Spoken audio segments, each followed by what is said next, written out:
অবাক কর একটা কাজ ভাই, সবাই শিখে রাখেন। আপনার ফোনে যদি যে কেউ কল দেয়, ফোন তার নাম বলে দিবে। এটা কিভাবে সম্ভব? অনেকে বলবে ধুরু মিয়া আপনি মিথ্যা কথা বলতেছেন। ভাই ভিডিওটি সম্পূর্ণ দেখেন, সম্পূর্ণ দেখার পরে আপনি নিজে অ্যাপ্লাই করবেন। অ্যাপ্লাই করার পরে এই ভিডিওতে এসে কমেন্ট করে জানাবেন। চলুন আজকের এই ভিডিওতে আমি আপনাদেরকে দেখিয়ে দিচ্ছি আপনারা কিভাবে সেট করবেন। আপনার ফোনে যদি কেউ কল দেয়, ফোন ওই ব্যক্তির নামটি বলে দিবে। সে কাজটি কিভাবে করবেন দেখিয়ে দিচ্ছি। নিয়মিত এরকম ইম্পর্টেন্ট ভিডিও পাওয়া যায়, আমাকে ফলো করে রাখতে পারেন, যা আপনার অনেক কাজে দিবে। সো গাইস, এই কাজটি করার জন্য আপনার কোনো থার্ড পার্টি অ্যাপস কিংবা ওয়েবসাইটের প্রয়োজন হবে না। আপনি জাস্ট আপনার ফোনের সেটিংসের মাধ্যমে এই কাজটি করতে পারবেন। আপনি এখান থেকে আপনার ফোনের ডায়াল প্যাডের অ্যাপসটাকে ওপেন করে দিবেন।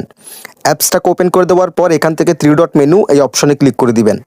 এরপর এখান থেকে সেটিংসের এই অপশনে ক্লিক করে দিবেন। সেটিংসের এই অপশনে ক্লিক করে দেওয়ার পর একটা স্ক্রল করবেন। স্ক্রল করার পর এই যে দেখেন কলার আইডি অ্যানাউন্সমেন্ট, এই অপশনে ক্লিক করে দিবেন। এরপর এখানে দেখেন অ্যানাউন্স কলার আইডি, এই অপশনে ক্লিক করে দিবেন। এবং দেখেন এটা কিন্তু নেভার করা আছে, আপনি জাস্ট এখান থেকে অলওয়েজে ক্লিক করে দিবেন। এরপর থেকে আপনাকে যে কল দিবে ফোন ওই ব্যক্তির নামটি বলে দিবে। তবে সেই নাম্বারটি যদি আপনার সেভ থাকে তাহলে নামটি বলবে, আর যদি নাম্বারটি সেভ না থাকে তাহলে ওই নাম্বারগুলো একে একে বলে দিবে।